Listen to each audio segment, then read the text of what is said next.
What is up, guys and girls? Stefan here for part 3 of Triage. Dun, dun, dun.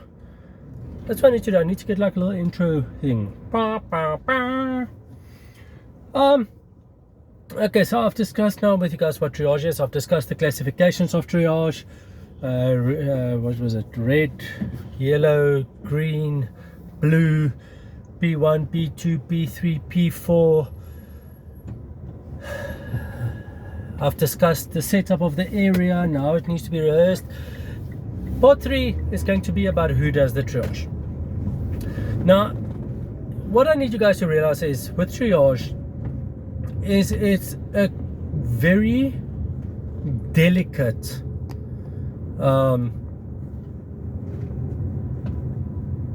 thing to do, because it's a very big decision to make, especially if you are looking at a situation where you've got very few first aiders or medics and you've got like a bunch of patients. When we did my my practical exams for my basic life support medic course, the scenario was we were alone. Father and child was outside. Dad was working on the roof. Dad lost balance, fell off, landed on top of child, and we had to make a very quick decision as to whom we are going to be treating. And being parents and everything, being acclimatized to children and whatnot, it came to a point where we all went for the child. We all decided to try and save the child. Now here comes the big thing. That decision would have cost both patients their lives, because the child's likelihood of survival from a 100 kilogram dad falling 4 meters down, smash onto the child's likelihood is a lot lower than what the dad's would have been. And we had to make that decision. Now, this is what I'm coming in. I mentioned towards the end of my previous video that there's a lot of psychology involved with this, because the person making the decision is ultimately the one that essentially is deciding who is going to live and who's going to die. And I mean, if you decide wrong the way we did, excuse me, if you decide incorrectly the way we did, you're going to have to live with that decision. So the person making the decisions, the person performing the triage, point one needs to be somebody that is very knowledgeable about the protocols, processes, how to do diagnosi. What's the plural of diagnosis? Diagnosis is I don't know, whatever the plural of diagnosis is.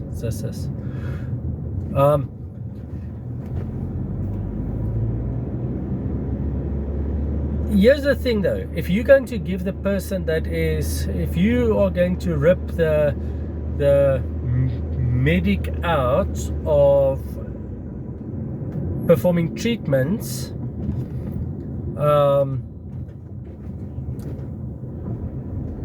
and let the first aiders do the treatments and the medic do the triage, are you not then negatively affecting the possible quality of treatment of the patients? I mean, the paramedic is got a higher degree of training, higher level of training, better or more in-depth protocols and processes. So it might not be the best idea to take the medic, or it might not be the best idea to take the highest qualified person and let them do the triage and let everybody else do the treatment. You could take a bit lower qualified person and let them do the triage and let the higher qualified person focus on the more severe patients, the P1, P2s, yellow, red patients. That might be a very good option. And you're going to have to assess it within your team to see who would actually then be capable of performing that role. The other part of the psychology framework is going to be that mental impact on the person. The person doing the triage is going to have to be the type of person that can go home after everything and be able to emotionally cope with their decisions. If you're the type of person that is going to lose sleep based upon your decisions,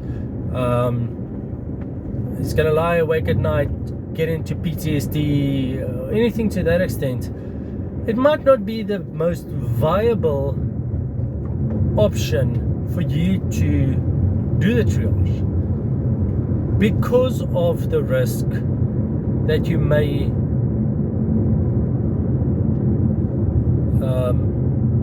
have of going and getting emotionally traumatized because of the decision. And here's a car on the road. Literally, I wonder if I can flip my camera. I'll show you guys this. No, I can't flip my camera. Sorry, Mr. Cow. Can you please get out of my way? Okay. So, I'll carry on with the video while I'm waiting for the car. This is normal in KZN. We've got a lot of cows and a lot of goats here. So we are not too phased about it. Yeah, so the person performing the actual triage needs to be a mentally strong or emotionally strong person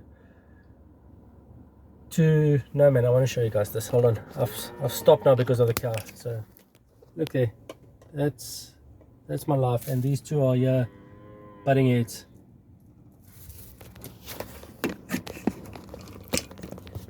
I'm just waiting for the herdsman to come and move the calf out of my way so I can carry on driving.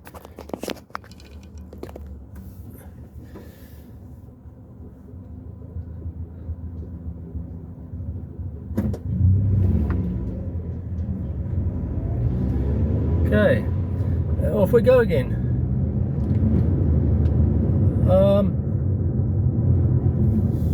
Yeah, so it's got to be a mentally strong person, or it's got to be a person that's got access to support mechanisms, counselors, psychologists, anything to that extent.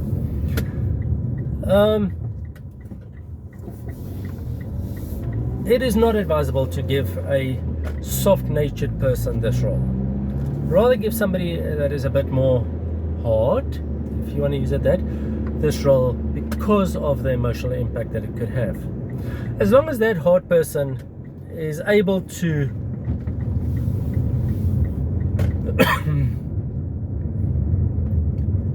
think about the procedures, protocols, processes, diagnosis, assistance thoroughly before they make the decision. All right, please guys, think about it carefully, plan ahead, and allow your staff to practice, go